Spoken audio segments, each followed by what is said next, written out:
going in to game number 2. Game started.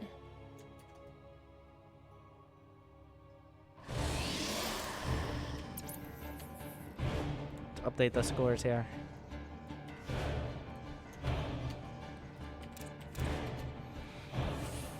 Alright, I'll talk about this in a second. We're going to introduce our players, but we're going to talk about the map positions in a second. First, in the top left-hand corner, down 1 game. Can he bring it back? The Canadian Hope. It is from Team Evil Geniuses, I think. He's still on ED. HuK. His opponent in the bottom right-hand corner. It's going to be taking a commanding win in game number 1. Can he continue that for a 2-0 victory? It's going to be from Team Envious, viOLet.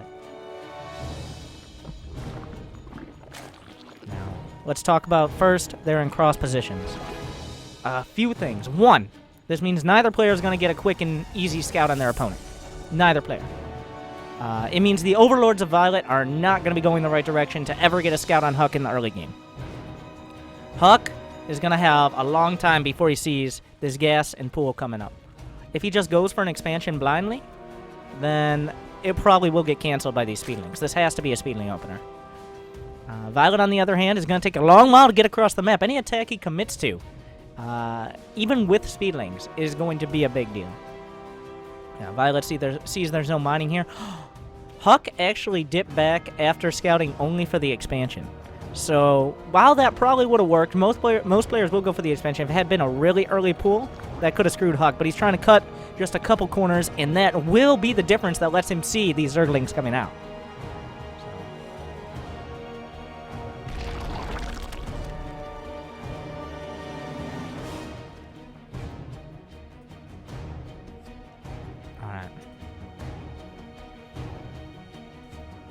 Zergling speed is on the way. We see HuK's Nexus.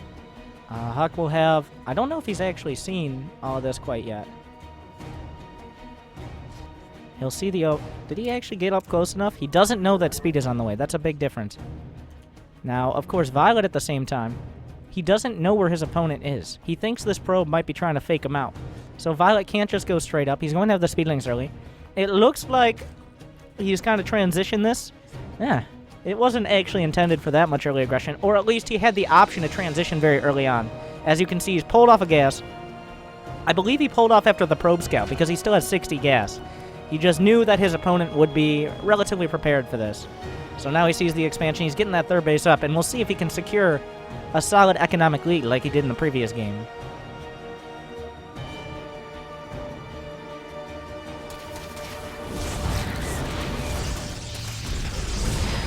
Two overcharges. Wait, no, just one overcharge.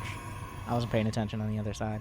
One overcharge used so far. Yeah, let's throw the Terran music into this PVZ. That'll be beautiful. Let's just whip the Terran music out. I mean, I love the Terran music. I just think it's hilarious in a ZVP or like a ZVZ or something. But HuK, once again, opting for the Stargate with the potential counter-aggression behind it. Where's that Stargate? Oh, that's the Stargate. I'm an idiot. All right. But identical build to the previous game. viOLet this time, though, viOLet did not have the 3-hatch before pull. He's not way far ahead in drones. He's not going to have his third base fully saturated by the time all this comes out. But very importantly... Oh, all right. Now we see a little bit of a divergence. I like this from HuK. He knows his Stargate has probably been scouted. And on a map this large, you're not going to get units across the map that quickly. I think he's just going to take a third base. He might push his Adepts out to the watchtower. Just bring him out to where it looks like he might go for an attack, and then just make sure his third base is up. As we see so far, the worker count, viOLet's starting to pull ahead, but he's going to be forced to make some Spore Crawlers. And HuK able to take out, actually no Overlords so far. He hasn't ferreted out this Overlord in the top. But we do see that third base coming up earlier than the previous game. Not that much earlier. But instead of the Oracle, he's going to have the Phoenixes, which are a more long-term option than having the Oracle. Though, the Stasis Wards in the previous game were absolutely clutch. Like, those were some of the best Stasis Wards he could have hoped for, but viOLet was actually able to manipulate them to his advantage. viOLet already has a lot of lings on the field. He's shown these adepts. HuK has shown these adepts. That's part of the important part here. Which means these Zerglings are forced to be made. He can't quite kill these adepts right now. HuK is going to shade in, but I think he's got the feeling this might be an overcommitment if he continues shading. Oh, is he going to go for it? He will. He'll get through. Is he going to target down drones? He's trying to just be as cost-effective as possible. He picks up the queen. He's not going to kill it, but he does negate its damage. Once again, viOLet. This map is just so large. He's able to turn this around to his advantage, and one very sad adept will go down on the other side. And after this, viOLet's still up 10 drones. He's got more on the production tab, and this third base is going to come under direct counterattack, but a little bit of a divergence from last game as well. Oh, HuK, watch out! All right, he's going to get a couple more overlords. This time, viOLet is not opting for the +1 melee or the 1/1 lings. He's going for the roaches directly. So we're not going to see a lot of ling aggression here. Not too surprised about this. The third base can be choked off pretty easily. And I think he wants to just transition towards the late game. He didn't have the economy that he had in the last game. If you have the economy, you can spend a lot of larva when you get your 4 bases up quickly. If you have 4 bases, you got so much larva. You can invest in those Zerglings. But in this case, he only has his 3 bases. His economy isn't off the charts, and HuK is starting to chip away at queens, at drones, at overlords. And going for the Roach Hydra is definitely a safer long-term option. We'll have to see what's happening on HuK's other side. No, my God! viOLet! Once again, deja vu. Most of viOLet's lings at the third base are going to get trapped. And now this is a place he can definitely lay down 1, 2, 3 force fields and choke that off. viOLet not able to get through, but this is looking pretty good for HuK right now. There you go. Some of the Zerglings able to slip out somehow, but the rest are very dead Zerglings. Oh, able to pick off a few Hydras and a few drones. And now supplies are actually even. This is looking a lot better for HuK than the last game. Definitely handling himself a little bit better than the previous one. Of course, viOLet took a lot of liberties going for that 3-hatch before pool in the last game. And this is the big difference you see here. If Protoss is on a meaningful economy, Zerg can't find those timings nearly as easily, especially walking across this map, of all maps. The longest rush distance in the entire map pool.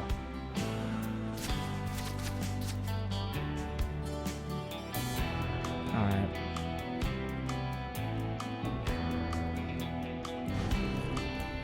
We see 120 to 109 supply. HuK a little bit. Okay, he finished up a couple pylons. I like this. He's going all the way around. But this is really risky, actually. He doesn't have a mothership core. I wasn't sure if he had a mothership core, but if he can kill the base, he has a lot of force field. If he can somehow take out this 4th base and not lose this army, that'd be great. But that's a lot of Hydralisks. He's drawing these units out of position with the Phoenixes. He's going to take out... He's drawing every single Hydra into that main base. He knows this 4th base is here. He might... Yeah, he's actually scouted it. But the entire army's coming in. The question is, like, he probably will be able to get this base in a second. But will he be able to get this army out? There's no mothership core. The Hydras are moving. He's still getting a lot done with the Phoenix, or at least he's flying around with the Phoenixes. But HuK is kind of trapping himself in here. The Hydras are moving up. The Phoenixes are still trying to get damage done to kind of make up for whatever he might lose here. The force fields are looking to be enough so far to get him out of there. And the Phoenixes were allowed to continue doing damage. So we see HuK at 67 against 72 workers. And he's looking real strong so far. Those force fields kept viOLet away just long enough. Ooh, losing a few sentries here. This is pretty costly. And this is what HuK was afraid of, is losing the bulk of this army. The sentries are definitely something you don't want to lose, but he got most of the adepts and charge lots away. They do have charge, all right. In this game, we see +1. Another stasis ward chilling. But viOLet doing a good job of dropping creep here. Will he continue to press forward? It's 92. Against 71 army supply. There goes the Oracle before another stasis ward can come up. There are no immortals yet.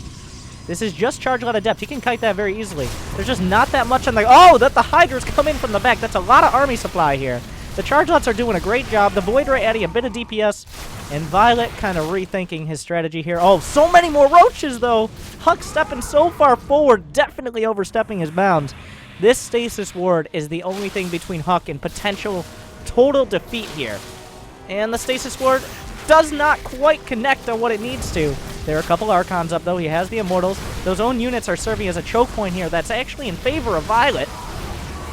The Archons do so much DPS, though. The Immortals in the back, and it looks like viOLet should be forced back for now. The reinforcement wave is nowhere to be seen quite yet. But viOLet has been dropping creep, denying this 4th base for too long. It's been too long. viOLet has 76 workers against 67, and HuK is starting to dry up in his main, and he's starting to dry up at his net. So very soon, if he doesn't clear that one Overlord out... Okay, the overcharges are pretty effective. Then, alright, viOLet going for a 5th base. He has the lurkers on the way. HuK is in a better position than the last game. But I would still say viOLet definitely has the edge in maintaining that 4th base. And denying that of HuK so far. Alright, a lot of Roach Hydra. The upgrades are +2 attack. Not a great engagement angle for HuK. He does not want anywhere where the Roach Hydra can spread out to the sides and minimize that Archon damage. For Zealot counterattack, there's no Warp Prism on the field. We got a Lurker drop coming in on the high ground. He's going for the net at the same time. Already starting to wail on the probes. The army is moving into the 4th base. More Lurkers coming into the net. There's no defense here. He's starting to rip through the probes. We see the attack at the 4th base. He's trying to fight through his own pylons and his own nexus. So many probes are going down so far. The double Lurker drop. There's actually no detection here. He can't deal with these. Oh, HuK is dropping in supply. viOLet staying near 200. These Lurker drops doing so much damage. He's killed 20 probes so far. This army is just tearing through. It looks like HuK might have enough, maybe with another Warpin to drive it back, but it's not convincing. It's not nearly convincing enough, and these Lurkers are still going to work. 13 kills over here. Oh, HuK dropping under 100 supply. The Immortals are still here, but the Lurkers are starting to wail on the Nexus, each of them having 13 and 12 kills respectively, and viOLet still at 178 against 82 in the supply counter. Beautifully done so far.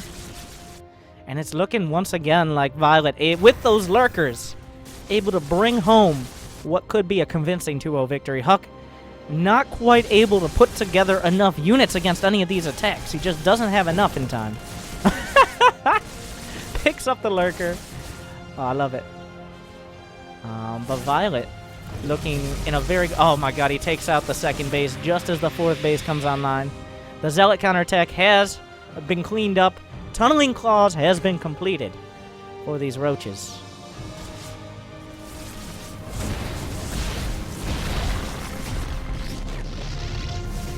And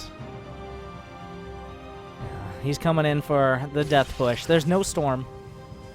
There's only 3 Immortals. There's only a handful of Archons. These Roaches have Tunneling Claws. He could just do a drive-by here, or just a tunnel by. It doesn't really matter at this point. This ball of Roach Hydra is just too strong for HuK right now. viOLet with a commanding game here in game number 2. Not able to end it as quickly, but almost as convincingly as game number 1. Congratulations to viOLet, who will be moving on to the semifinals and the finals tournament.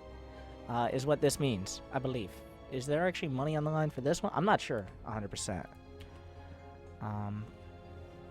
But congratulations, viOLet. HuK fighting it out, but it seemed viOLet had his number throughout that. I'm not sure if they have to play anymore.